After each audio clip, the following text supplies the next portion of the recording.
I say Southern California is this, then I also want to say it's the opposite of this.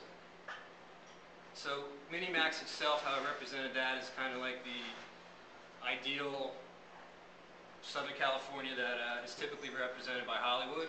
It's the beautiful weather, the beautiful people, the beautiful lifestyle that they represent. And then for the opposite, I just slammed it with a black background, just kind of stark and bleak. So between foreground and background, which are also opposites, I've got your typical Hollywood, LA versus the darker, grittier, like Michael Connelly, his crime novels, that type of LA.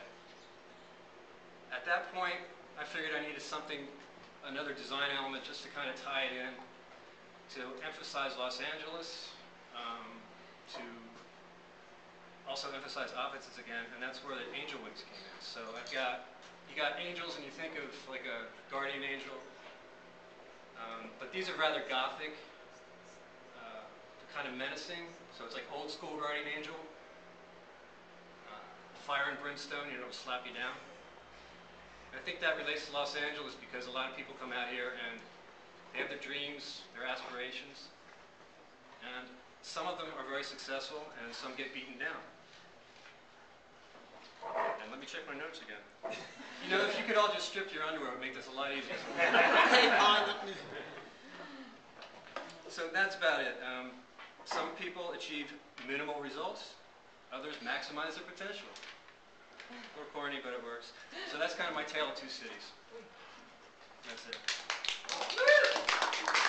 Now that was a lot up there. Now, it's an interesting story, just so you know. This is an interesting story. We had our deadline for June 1st, and the way this logo got here was a little bit unusual. How do you explain that? Well, I was in Mexico, and I couldn't figure out how to email it, so I emailed my friend Jeff, who was at Jazz Fest. Just back here, wait, Jeff. At least he was in the States. I said, it's May 1st, it's due today, you got to get this in for me. And he pulled it off and got it in. Yeah, right, it took several efforts, because the first time Jeff said I didn't get it, so I was like, okay, this isn't right. Yeah, like the ball's in your court, buddy. Yeah. So Jeff actually had to submit, so basically it went from Mexico to New Orleans to Los Angeles to get there in time. So kudos to Jeff, you know, give Jeff a little kudos for actually out. And you bring this guy over to hell with dinner, all right, in Brentwood or somewhere, okay? I was thinking of beer. We got plenty of that over there. Cool. Exactly. All right, so first of all, I must say I appreciate your effort on getting this logo expressed to us in time, because obviously you made the finals, but more importantly, your effort just studying and researching and all the stuff you did to get this logo the way you wanted to.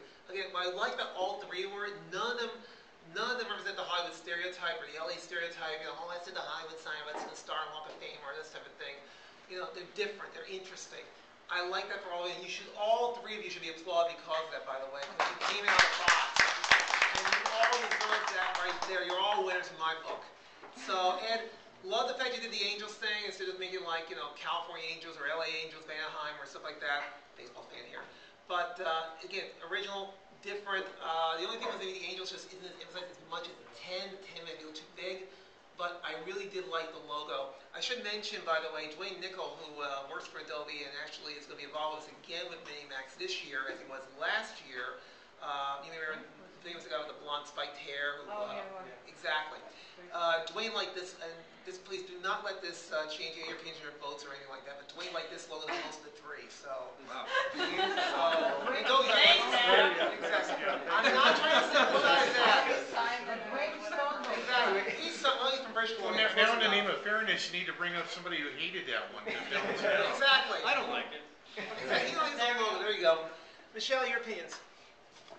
Well, gee, you put so much thought and it makes me look at it really differently than if I'm just looking at it. I love the texture that you put on and the shine. It's very effective.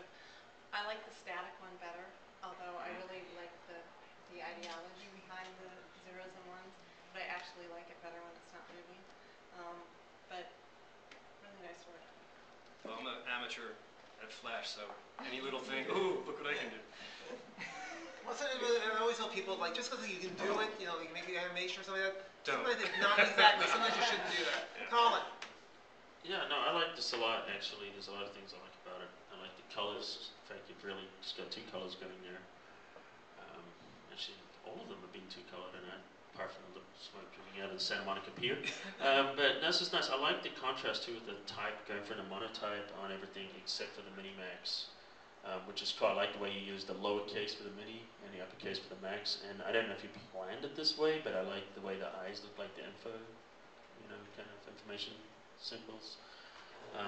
So I actually think it's really good. A lot of thoughts gone into this. It's clean. I could definitely see this working on stickers, posters, and T-shirts. It's a very reproducible kind of a logo.